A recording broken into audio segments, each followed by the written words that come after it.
The sun was dipping low over the scruffy grass of the youth football field in the shades of amber. A rusty old sedan parked with the windows cranked down because the air conditioning quit last summer. The air carries the scent of damp earth and the faint grease of hot dogs from the nearby concession stand. Her youngest is in the back seat, wrestling with his cleats, his oversized helmet knocking against his knee as he rattles off plays he's been practicing in his head. Her other son slouches in the front seat, fiddling with the Walkman, earphones dangling, grumbling about how he would rather be at the arcade. She checks her watch. The game starts soon, and she's already mentally juggling the week's budget after buying the youngest a new mouthguard. Taking her boy to football practice every week is a routine carved out of her chaotic life. She works long hours at the diner, her feet aching from standing all day, so these evenings are a mix of precious memories and draining moments. She pulls up to the field where other parents are, mostly fathers. They're leaning against their pickups, hollering tips or arguing about last year's game. She feels like an outsider sometimes, unsure of terms like first down or linebacker, but she nodded along when the coach with a loud whistle and a clipboard started talking about drills. She's grateful that someone's taken an interest in her kid, even if she feels the pang of guilt for not being able to afford the shiny new toys some of the other boys have. The drive home after the game is quiet, just a hum of the engine and her youngest excited recap of a tackle he nearly landed. Her older son keeps his earphones in, but she catches him glancing at his brother, a flicker of pride he'd never admit. She's exhausted, balancing rent, groceries, and keeping her teenager out of trouble while making sure her youngest has clean socks for practice. Being a single mom means she's everything: a cook, a driver, a cheerleader, disciplinarian. But some nights she stares at the ceiling, worrying if her boys resent her for the things she can't provide, like brand name sneakers or a dad who would show up at games. The second football game of the season hit hard on Saturday morning. She's up early, packing a cooler with generic cola and bologna sandwiches wrapped in wax paper because the concession stand charges more than she can spare. She and her older son find spots on the creaky metal bleachers, the kind that dig into your back after an hour. The field is a vibrant green, chalk lines freshly drawn, and the air hums with excitement. Other parents around her swap small-town gossip or yell at the ref, their voices blending into a familiar buzz. She sips weak coffee from a styrofoam cup, the kind that tastes like burnt pennies, but it keeps her going after a late shift. Her youngest team, in the faded red jerseys, looks small but scrappy under the bulky pads. She spots her boy, his number patched onto his jersey, bouncing on his toes, helmet slightly too big, tilting as he scans the bleachers for her. She waves, and he gives a quick nod, trying to act tough. The whistle shrieks, and the game kicks off with a wild clash of kids, bodies tumbling like marbles spilled on the floor. She flinches every time her son hits the ground, her stomach twisting like she's the one getting tackled. The crowd erupts when a kid breaks free for a touchdown, and she claps, even if she's not quite sure what just happened.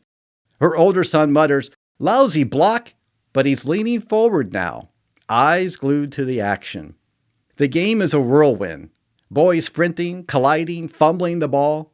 She notices small things. The young coach's whistle catching the sunlight. The smudge of dirt on her son's cheek when he yanks off the helmet at halftime. And the way the other moms share sunscreen and whisper about new neighbors who recently moved in. Her hands twist the strap of her purse every time her boy is in play, her heart racing. When he catches a short pass and scrambles a few yards before getting piled on, she's on her feet, cheering louder than she had planned, drawing a few chuckles from a nearby parents. Her older son rolls his eyes, but claps, muttering, "Not bad, Squirt." By the end, the team loses by a touchdown, but her youngest is beaming as he jogs off the field, sweaty and breathless, telling her about a play that he almost pulled off. The coach slaps his shoulder, saying, "Good effort, kid." And she feels a wave of gratitude for this man giving her son something to believe in. Driving home, the boys are quieter. Her youngest drained, but her oldest is sneaking him a piece of candy from the cooler. She's worn out, her legs sore from standing, but there's a warmth in her chest. For now, it's just her and her boys. The world outside the car fading into the background. These moments are the ones she'll cling to, no matter what comes next. But even her best efforts, work won't let her keep bringing her youngest home every time after practice. But to her relief, the coach volunteers to bring him home and says it's on his way home anyway, so it's not a bother. She sighs from relief and can't thank the coach enough for his generosity. Then, it happened. Today we're going to look at a murder case where a trusted figure killed a mom with a coat hanger while her son slept nearby. DNA cracked decades-old case in 2019, revealing the killer's betrayal as he remained close to her son. And a team photo hanging on the wall concealed the truth. I'm a licensed professional counselor, and I'll be exploring the mental health and psychological factors that shape both the perpetrator and the survivors. Though I want to be clear here, these are my speculations. It's not a diagnosis of any kind. I also want to offer a trigger warning here. This case involves sexual assault, murder, and trauma, so viewer discretion is advised. Now let's pull back the curtains and uncover the truth together. This is the story of Linda Slaten.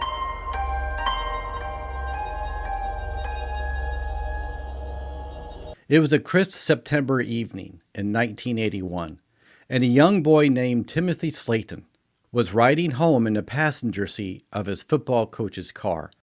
The coach, a man Tim looked up to, had just dropped him off at his family's modest apartment in Lakeland, Florida, after practice. As Tim waved goodbye, he had no idea that this man, someone he trusted, would soon slip back into the shadows of their lives in a way that would destroy everything.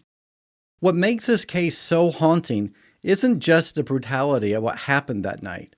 It's the way the truth stayed buried for decades, hidden behind a team photo that hung proudly on a young boy's wall. On September 4th, in the quiet working-class town of Lakeland, Florida, a single mother of two was found dead in her apartment. The scene was gruesome. Her body lay on her bed, a wire coat hanger twisted tightly around her neck. Her two sons, Jeff and Tim, were asleep just feet away, unaware of the horror unfolding in their home. The killer had slipped through a bedroom window, leaving behind a palm print and traces of DNA that would later become critical. But what makes this case stand out isn't just the crime itself. It's the chilling realization that the man responsible was someone the family trusted, someone who stood close enough to be in their home, their lives, and even their memories, and captured in a photograph that symbolized hope and pride for the young boy. This is a story of betrayal on the deepest level, and we'll explore how the perpetrator's psychology allowed him to hide in plain sight, as well as the lasting mental impact on the victim's family.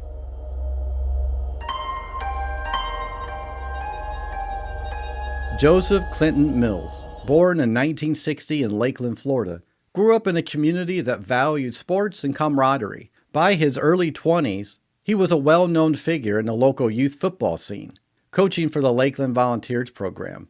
To those around him, Mills appeared to be dependable, a charismatic young man, a role model who mentored boys like Tim Slaten, offering rides to practice and words of encouragement. But beneath this polished exterior, there were hints of something unsettling. While little is documented about Mills's childhood, neighbors and acquaintances later recalled that he would be overly intense, with a need to control situations. For example, some parents noted that Mills was unusually invested in the personal lives of his players, asking probing questions about their families. As a licensed professional counselor, I'd speculate that this behavior could point to early signs of manipulation or an unhealthy fixation on power dynamics.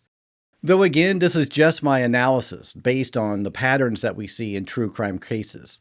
Mills's ability to present himself as a trustworthy figure suggests a high degree of social intelligence, often seen in individuals with traits of narcissistic or personality disorder or even antisocial personality disorder. These individuals can be adept at masking their true intentions, using charm to gain trust.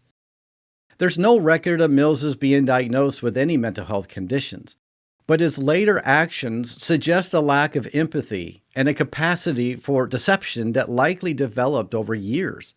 The fact that he continued coaching young boys even after committing a heinous crime points to a chilling ability to compartmentalize his life, a trait we'll explore more as we go.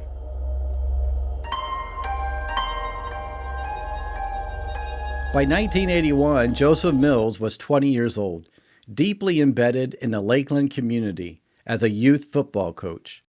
To the outside world, he was a dedicated mentor, always ready to give players like Tim a ride home to offer support. But behind this facade, Mills was harboring darker impulses. On the evening of September 3, 1981, he drove Tim home from practice. It was a routine that he established over months. According to court records, Tim's mother came out to thank him for the ride, a brief but polite interaction. Mills claimed he left immediately, but investigators later uncovered a different story.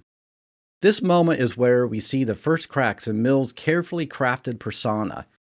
His decision to return to the Slaten apartment later that night, entering through a bedroom window, suggested a premeditated attack.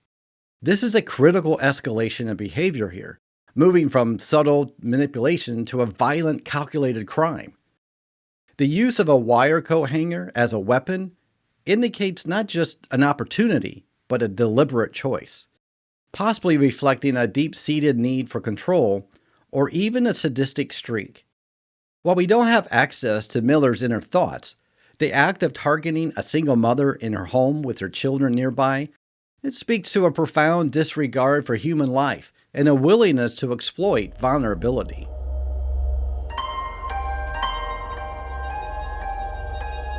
That night, Joseph Mills crossed a line that would shatter a family. Linda Slaten, a 31-year-old single mother, was raped and strangled in her apartment. She was found the next morning by her sister Judy, who had come over for their usual coffee date. Judy noticed a screen on Linda's bedroom window was missing, and peering inside, saw her sister's body on the bed, a wire coat hanger wrapped tightly around her neck. The medical examiner later confirmed that Linda had been sexually assaulted and died of strangulation, and with cuts on her neck indicating she fought to remove the hanger. Linda was more than just a victim. She was a devoted mother, doing her best to raise Jeff, 15, and Tim, 12, in a tough financial situation. They had moved into the Lakeland apartment just weeks later, hoping for a fresh start. Linda was known for her resilience, working hard to provide as best as she could for her boys. Her death left Jeff and Tim devastated, forced to confront a trauma no child should ever face. Tim in particular carries a haunting memory of seeing his mother's body as police rushed him out of the apartment. An image, he says, is burned into his mind every day. The community of Lakeland was rocked by the crime. This was a small, tight-knit town where violent murders were rare. And the idea that a perpetrator could strike in such a personal space, while children slept nearby, sent fear rippling through the neighborhoods. Parents began locking their windows and trust in the community frayed. What made this case even more disturbing was the initial lack of progress. Despite collecting a rape kit and palm print from the windowsill, police couldn't match the evidence to anyone in their databases at the time, leaving the Slaten family in limbo.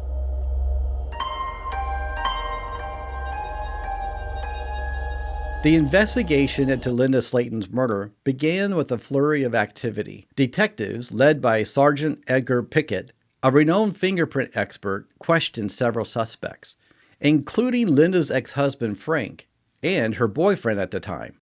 Both had alibis, and attention briefly turned to Jeff, the older son, due to typical teenage arguments that he had had with his mother. Jeff endured grueling interrogations and even passed 2 polygraph tests. But the focus on him reflects a troubling tendency to overlook less obvious suspects, a pattern we often see in cases clouded by bias or limited technology. For decades, the case remained unsolved. It was one of 22 cases at the Lakeland Police Department by 2005. Jeff and Tim never stopped pushing for answers, regularly checking in with detectives to keep their mother's case alive. The breakthrough came in 2018 when Detective Brad Grice sent the rape kit DNA to the Florida Department of Law Enforcement for advanced testing. Using genetic genealogy, a technique that cross-referenced crime scene DNA with public ancestry databases, and the labs identified Joseph Mills as a likely suspect in June 2019. His DNA, collected discreetly from his trash, matched the rape kit, and a fingerprint from a 1984 arrest matched the palm print on Linda's windowsill. The discovery was a gut punch for Tim, who realized the man that he had been idolizing as Coach Joe was the same person who had taken his mother's life. Mills had continued coaching Tim after the murder, even asking about the case's progress during the car rides. It's a chilling manipulation that speaks to a lack of remorse and a need to stay close to the crime.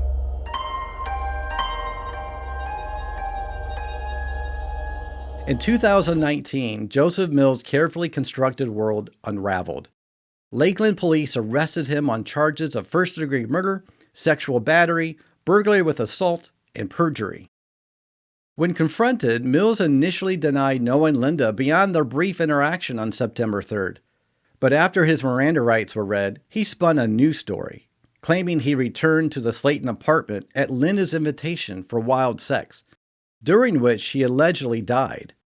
He insisted the encounter was consensual, but prosecutors debunked this, pointing to evidence of a foreign object used in the assault and cuts on Linda's neck consistent with a struggle. As a licensed professional counselor, I would speculate, and again this is not a diagnosis, that his attempt to reframe the crime as consensual could reflect to a need to deflect guilt or maintain self-image as a good person. His claim during sentencing, saying, "I'm a good person," suggests a level of denial or narcissistic self-preservation, common in individuals who commit violent crimes but refuse to fully acknowledge their actions. The fact that he targeted Linda, a vulnerable single mother while her children slept nearby, points to a predatory mindset, possibly driven by a need for dominance or control. His continued interactions with Tim post-murder indicate a chilling ability to disassociate, maintaining a facade of normalcy while carrying a monstrous secret. In February 2022, Mills, then 61, pleaded guilty to avoid the death penalty, receiving 4 consecutive life sentences without parole. He's currently incarcerated at the Reception Medical Center in Union County, Florida. The plea brought some relief to Jeff and Tim, but it didn't erase the decades of pain. At the sentencing, Jeff confronted Mills, saying, "I hate you. You can't die and burn in hell fast enough for me," while Tim expressed rage and betrayal, hoping Mills would suffer in prison. Judy, Linda's sister, asked, "Joe, how could you do that? Do you have any soul?" Mills offered no answers, sitting silently. A final act of cowardice, as Jeff called it.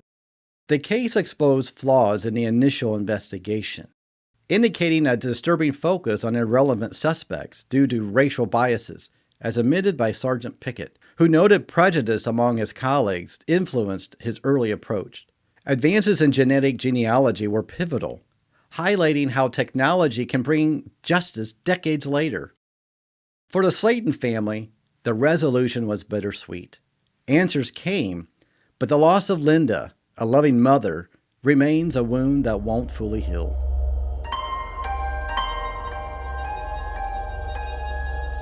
This case stays with me because it's a stark reminder of how predators can hide behind trusted roles. Coaches, mentors, community figures, exploiting that trust to devastating ends. Jeff and Tim's story is one of resilience, but it's also a testament to a lifelong impact of trauma. As a counselor, I see their guilt for not hearing their mother's struggle as a common response to survivor's guilt, often accompanied by symptoms of PTSD, like Tim's vivid memories of the crime scene or Jeff's frequent tears. Their commitment to seeking justice, despite decades of uncertainty, shows incredible strength. But it also underscores the mental toll of unresolved and prolonged grief. After the sentencing, Jeff and Tim tried to move forward. Jeff, now a father, carries guilt for his children never knowing their grandmother, but he finds comfort in sharing her memory with them. Tim, also married, struggles with emotional suppression, unable to cry since those first weeks after the murder, a possible sign of emotional numbing, a coping mechanism for overwhelming trauma. Both brothers remain close, living near each other in Lakeland, visiting Linda's gravesite and lighting a candle each year on the anniversary of her death. Their story is one of survival, but it's also a call to recognize the long-term effects of violent crime on families. What do you think about this case? How does someone like Joseph Mills blend into a community coaching kids while hiding such a dark secret? I'd like to know your thoughts. Drop your thoughts below in the comments. I read all of them. And if there's another case you would like me to analyze, let me know. Thank you for joining me today, and until next time, stay curious, stay safe.